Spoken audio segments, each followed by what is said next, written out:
God bless you guys. Hope everybody's doing well. So it's obvious this is going to be titled Satan's Garden. And what is based upon loosely is the Garden of Eden.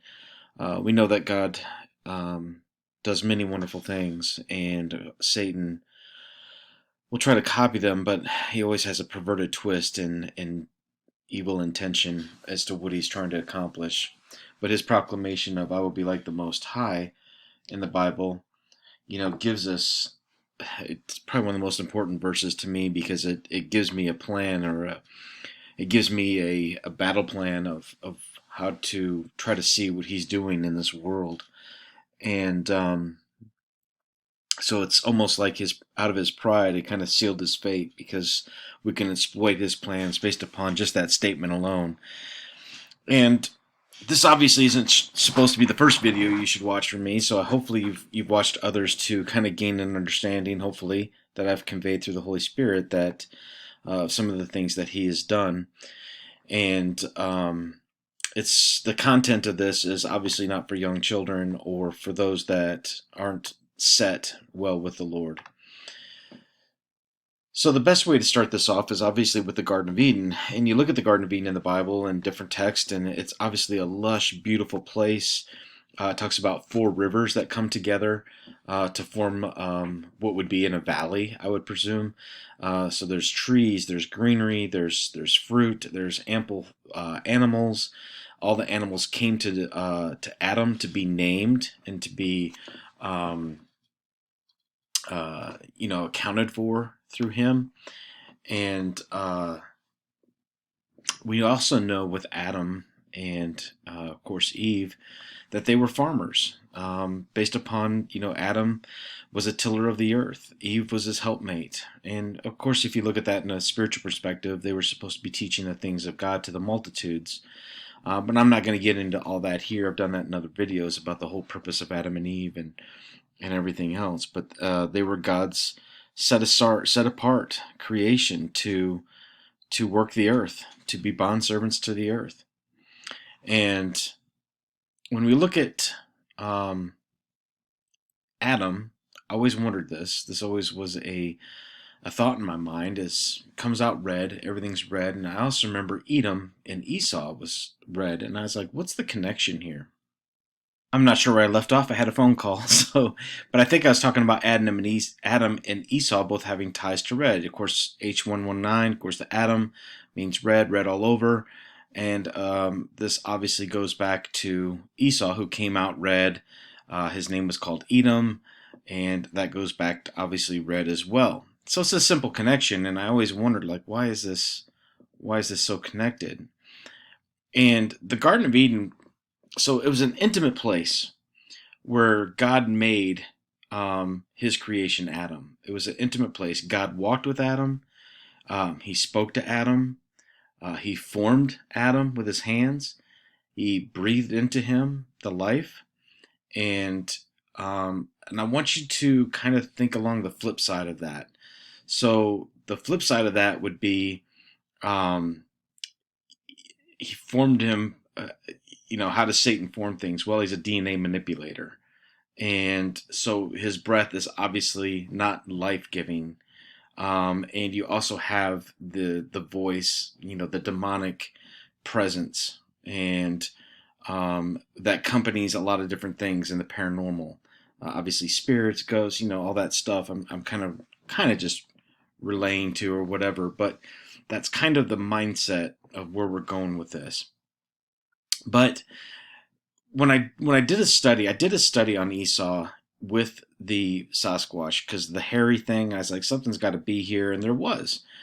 And I came up, and this is kind of just a very Cliff Note version of what I found, but I've already tied Esau to Satyr. So when you go to hairy, right here, H8163, it goes back to Satyr, which is a demon. It's a devil. It's a hairy devil. It's that's what it is. And there's two words for hairy in this, instance of Esau here. One of them is a different number completely than this number, and it's the normal hairy. It's the hairy body. But this one in particular means satyr, and that's obviously a clue. So when you look at the name Esau, okay, when you look up the etymology of Esau, it comes back to do.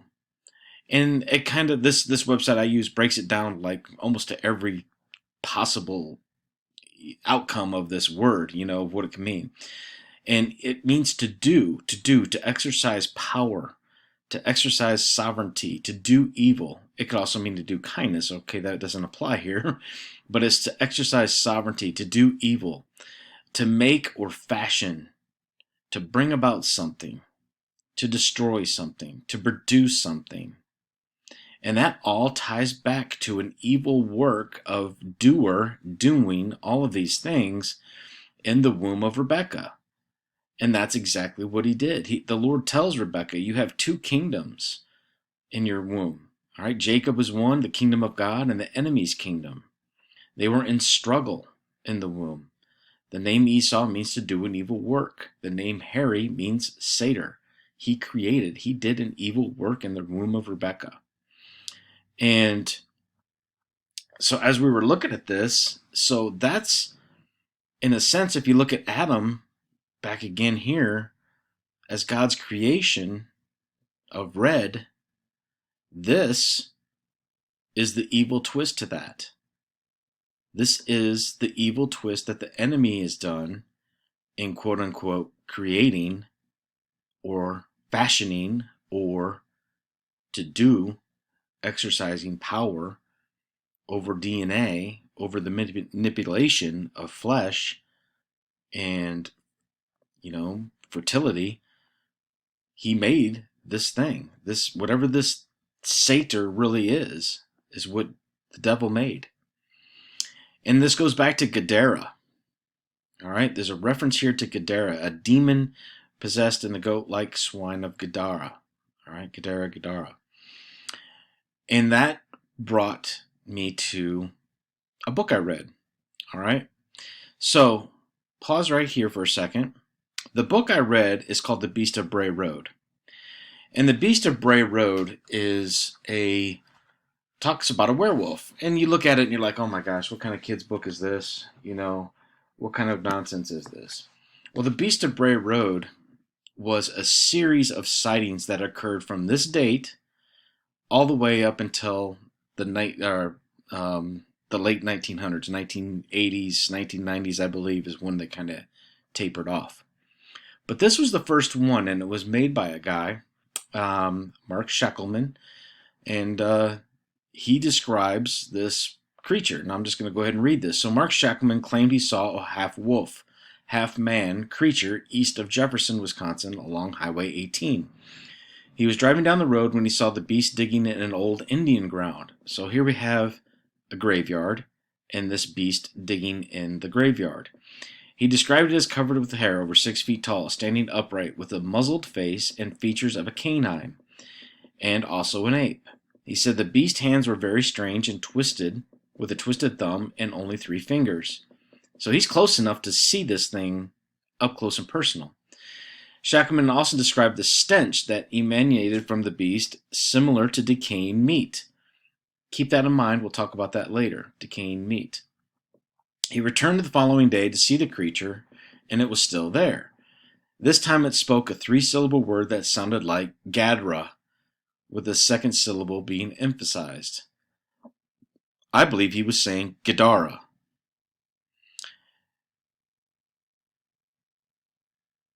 So this was the first sighting of many to come of this creature and similar ones in this place called Elkhorn, Wisconsin.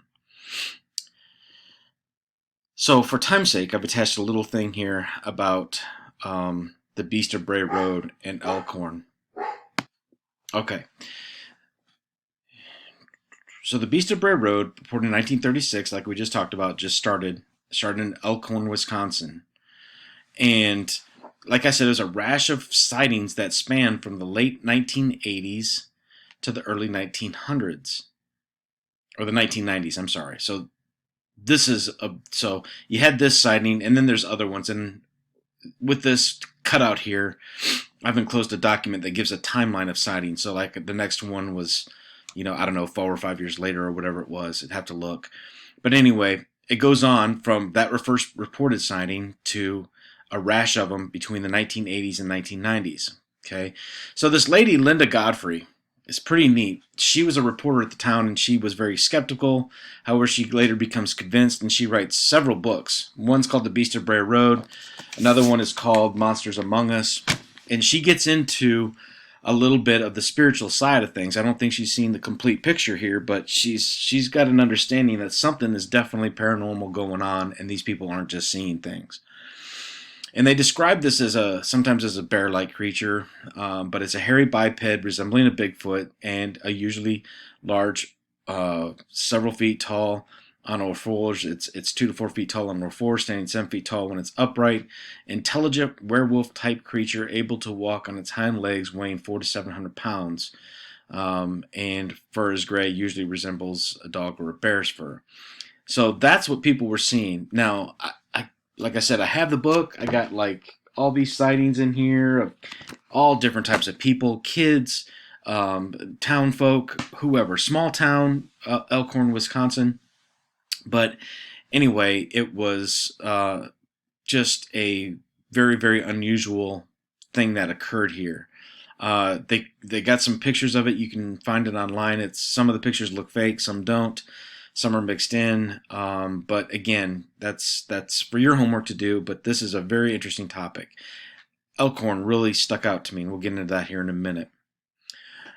So, all right, so the creature caught my attention. First off, it's a wolf digging in graves.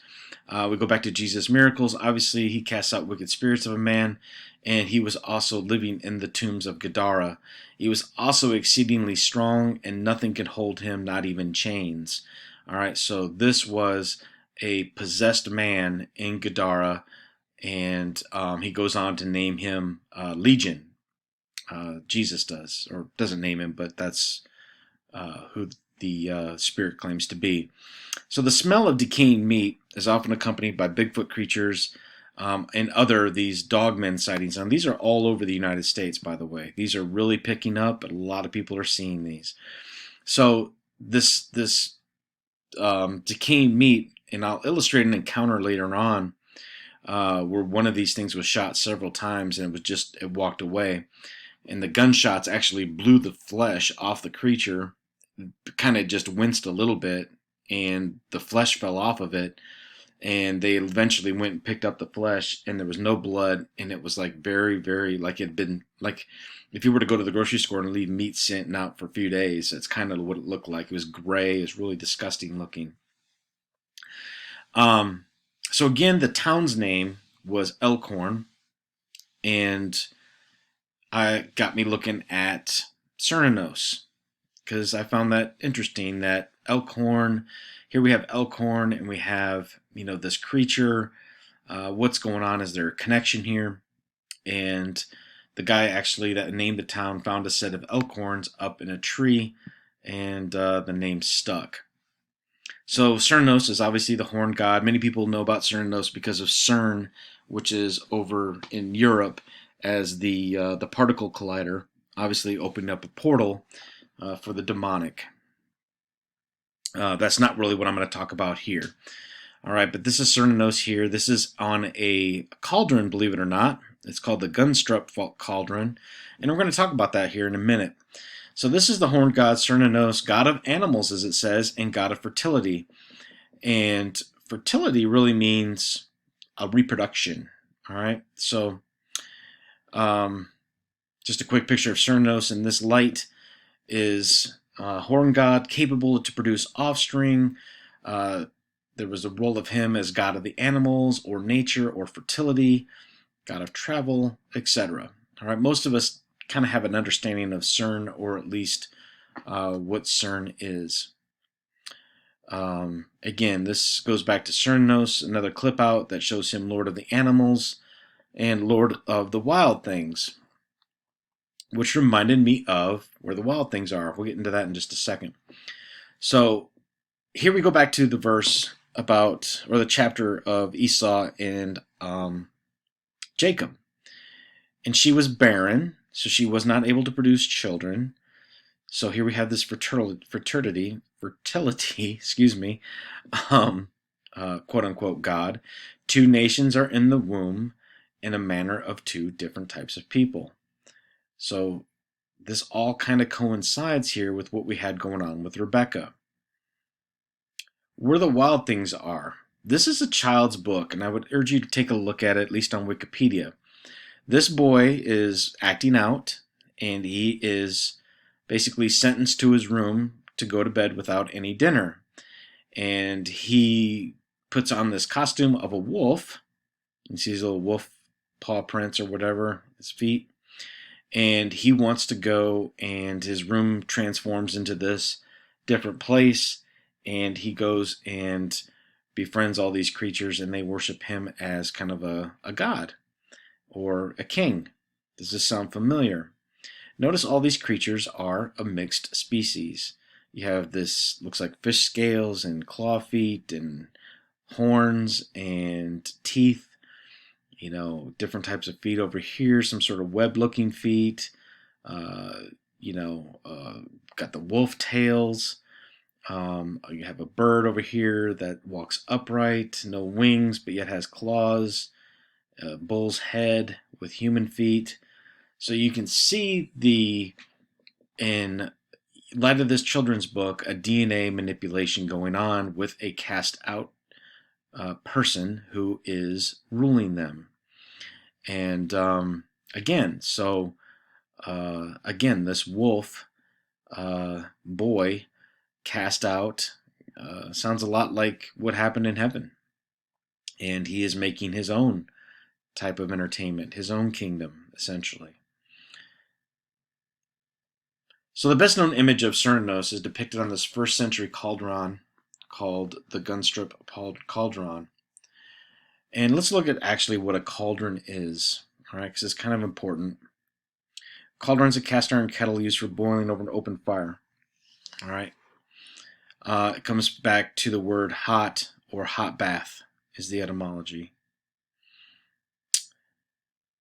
It's also associated through fiction as being used in witchcraft. Okay. If you look at Wikipedia, this comes up. This Per di Dandini, which is the cauldron of rebirth. So transformation, possibly, or making something new out of something old. You know, if you look at a lot of these cattle mutilations, I know one eyewitness who told her testimony that there was cauldrons of body parts everywhere, and these body parts, she didn't know what they were. They were huge vats and of body parts in these cauldrons, both of animal and I don't know what else she could see, but I remember reading, and it's in that Wicked Harvest video if you want to pull that up. She could see cauldrons full of flesh. So anyway, so this goes on that it was suspected that they lacked souls, that this was a possibility of rebirth. The cauldron also, according to this, represents the goddess, but also the womb, because things are born out of those cauldrons. All right, and again, these are those cauldrons aboard these UFOs. So a couple things that stuck out on this Gunstrip Cauldron. There's several sheets of information on this. I've enclosed it all in the Google Drive for you to look at. But two things caught my attention, and so this is just a write-up of what it is. I'm not going to get into it. It's just this old cauldron. It was found in a peat bog in 1891, and they've cleaned it up, and now sits in this museum in Denmark. And this is the god Cernunnos, all right? And he's got this torque around his neck, and he's holding the torque. So I thought that was interesting, and I was wondering what a torque was. And here's the little cutout here. This plate shows him. He's wearing a torque, and a torque generally means that they are, it's a figure of prosperity, not power. It wasn't power, but it was something else. Wealth, prosperity and wealth. And that's what those torque represents. And he's got these animals around him. He's got a dog. He's got this elk. Appears to be something else here. Some kind of just some strange stuff. But anyways, I was wondering what this torque is. This torque just seemed like the Holy Spirit was saying that's important. Look at this torque. And as I was looking at it, I thought it looked like DNA to me. It reminded me of DNA. And as I started to research what a torque was, and here's a picture of a real one you can, wear whatever on your bracelet or whatever. It's a ring of metal, and it's twisted. Torque actually means to twist. So intertwined metal rods or ropes. Now there is some medical terminology that DNA and torque go hand in hand with. And this is just from Wikipedia essentially. Under sufficient tension and positive torque, DNA is thought to undergo a phase transition, with the bases splaying outwards and the phosphates moving to the middle. So there is some torque and DNA similarities.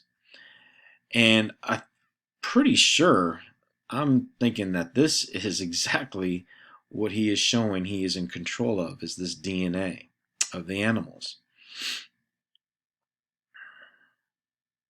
Like an impossibly twisted telephone cord, DNA, the molecule that encodes genetic information, also finds itself twisted into coils. Thus, twisting, called supercoiling, is caused by enzymes that travel along the DNA's helical groove and exert force and torque as they move. So anyway, something to think about. It does definitely go on with what we are trying to discuss. So I think it's safe to say that this God that's over the animals is exercising his power over DNA. A cauldron is made unto him, and of course a cauldron is tied to witchcraft and bits of pieces of flesh. This torque is also a symbol for his control of DNA and the manipulation of God's creation. That's what I think. Again, all circumstantial stuff, but it fits. This plate here is interpreted as the bull slaying scene. You have 3 different people with swords and these bulls. These bulls are placed in a horizontal line facing the same direction, and that is the bull slaying scene. Also, at the bottom of this cauldron, I don't think I put it in here. I did, actually. The bottom of this cauldron is a bull laying down that I'm not sure what it's really showing, but it doesn't look like it's standing. It looks like it's been laying down.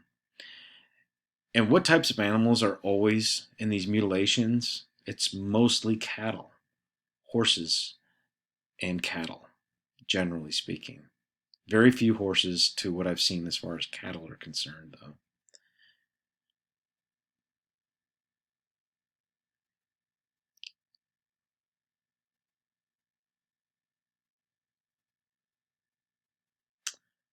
You got the bull in the center, you have a woman with a sword, and there's her sword. There's 2 dogs also. This one's like looking from the top down.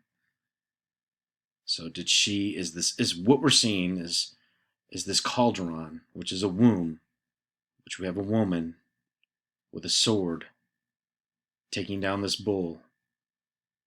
We have others here taking down these animals with swords.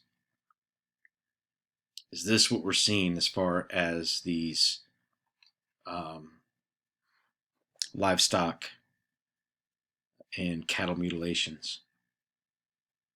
Is this why we're seeing cauldrons full of flesh on these UFOs?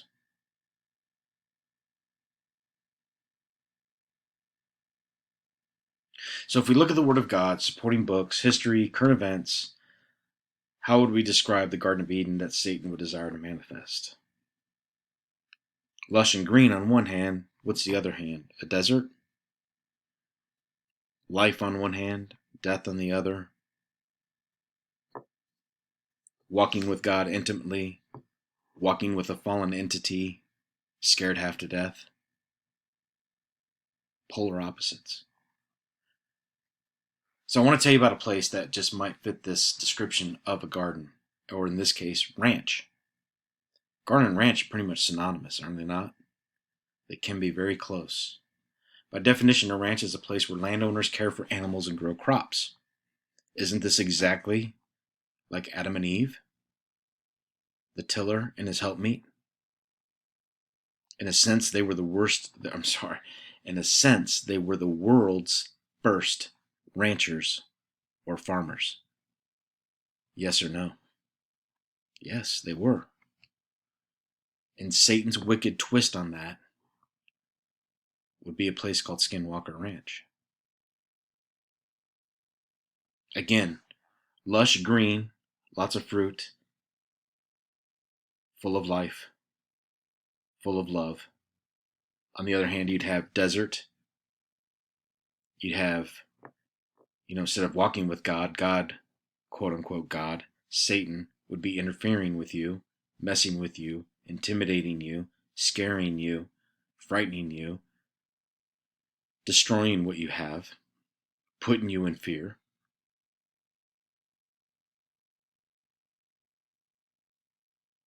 Instead of caring for the animals, something would be killing or destroy or putting fear in the animals. Instead of giving you instruction and walking with you and talking with you like God did with Adam, on the other hand, you'd have just fear. And you would be scared. You wouldn't have knowledge. You wouldn't know what you're facing. It's exactly what they're seeing on this ranch.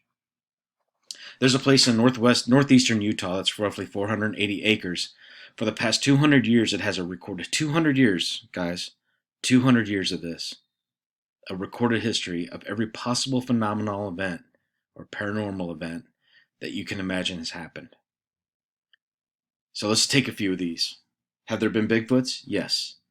Dogmen? Yes. Wolves that are about the size of a Volkswagen? Yes. UFOs? Yes. Strange orbs? Yes. Poltergeist activity? Yes. Strange phenomena with radio waves, gamma rays, and farm equipment? Yes. Dead dogs? Yes. Cattle mutilations? Yes. Everything you can think of has happened on this ranch. Everything. And I've researched a lot of it. Okay? Okay, so let's continue on. I've always had an unnatural attraction to the paranormal for some reason, and I believe God put that into me so that I can help with things like this. All these people cannot be lying. It's just not going to happen. All the Indian legends that coincide with what people are experiencing are not a hoax.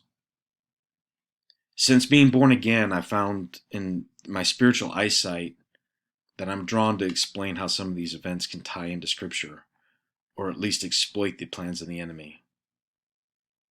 The Holy Spirit's the one that leads to all truth and understanding, and God places the desires in your heart before you're even born. And I think those things work hand in hand to unlock some of the things that we need to try to figure out while we're here. So while in recent quarantine, I've been in prayer. I asked the Lord to use my time wisely, and I picked up this book called Hunt for the Skinwalker, which is about Skinwalker Ranch. And as I began to read it, I could not believe the demonic level of activity that was highlighted in this book. Every page turned, I was like, what the heck am I going to read next? I couldn't believe it. 4 dogs incinerated with their bodies laying in the pasture, and the guy was only 20 minutes away, or 20 minutes he had left them. Cattle mutilations that took place that are just totally unexplained. One day the rancher went out, found a cow with 2 broken legs. He didn't know what to do. He was going to run back in and grab a blanket, came back out, had 4 broken legs. I mean, and nobody near him. Just crazy stuff, guys. It's one thing to see a UFO or a Sasquatch or experience a poltergeist, but this ranch and its occupants has experienced all of that, including cattle mutilations. Up to a quarter of their cattle mutilated. Strange lights, physical sickness, injuries, crypto creatures of mixed DNA. Everything from Bigfoot to a hyena-looking creature. It doesn't end. And as I was reading the book, I began to think, literally, this is a demonic Garden of Eden. This is a demonic Garden of Eden. As I prayed over it and I was asking the Lord, because I really didn't want to read the book. I was like, I just want to read the Bible. But as I was reading the book and I finished it, I came across this excerpt. It says, in comparing Skinwalker Ranch to other neighboring areas of the St. Louis Valley, it's universally known as a spiritual mystic place, often attributed to as the Garden of Eden, for the mystical of where first humans were believed to have crawled from the ground to escape the previous plane of existence. That was my confirmation that this is indeed Satan's Garden of Eden. So, like the four rivers that are the home of the real Garden of Eden, there's also four rivers that come to a head in the ranch area. It's the White River, the Green River, the United River, and the Dushanese River. And this whole place, as I was looking at it, it resembled a womb to me.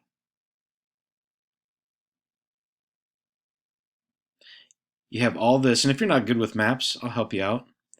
All this is high ground. All over here, that green you're seeing, all the way to this highway. And then all the way through here is high ground. And right here in the middle, it seems like a big womb where all the rivers meet. Now, the garden is located actually right up in here, I believe. But this whole area has, and he includes that in the book, there's different, like there's a dark canyon down here that's got pictographs, and there's all kinds of activity that happens through here. And as you read the book, there's all kinds of history as far as Indian legends and cursed ground, and I think all the bloodshed and everything that took place there. Then you begin to build your case on, yeah, this is definitely what Satan has done. So we talked about Cernunnos a little bit. I thought this was interesting. This is Devil's Garden in Moab, Utah. Look at the horns on these things. These are obviously something going on here on these pictographs.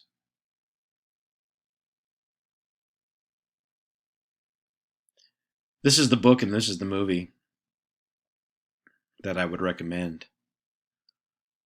And by request, if you want some information in the comments on these, I'll be gladly provided. I didn't want to plagiarize his stuff or the movie, but I can just tell you that for 2 years in this on this ranch, this guy lived here with his family, and literally the first day that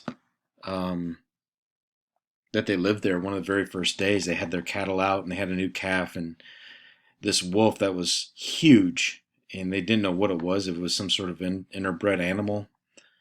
Came up and ended up shooting it like 6 times because they tried to steal a calf.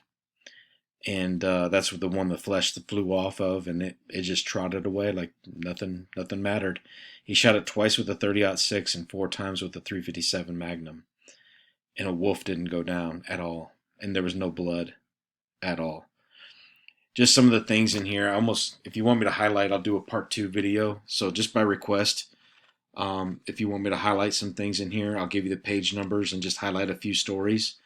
But I'm only going to do that by request if that's what you guys want. Otherwise, I'd suggest just check them out. Check out these books. They're in this movie. Very well worth it. Again, some of these things that we're experiencing here, I just could not believe I was hearing. So, guys, God bless you and take care, and pray over this information. Bye-bye.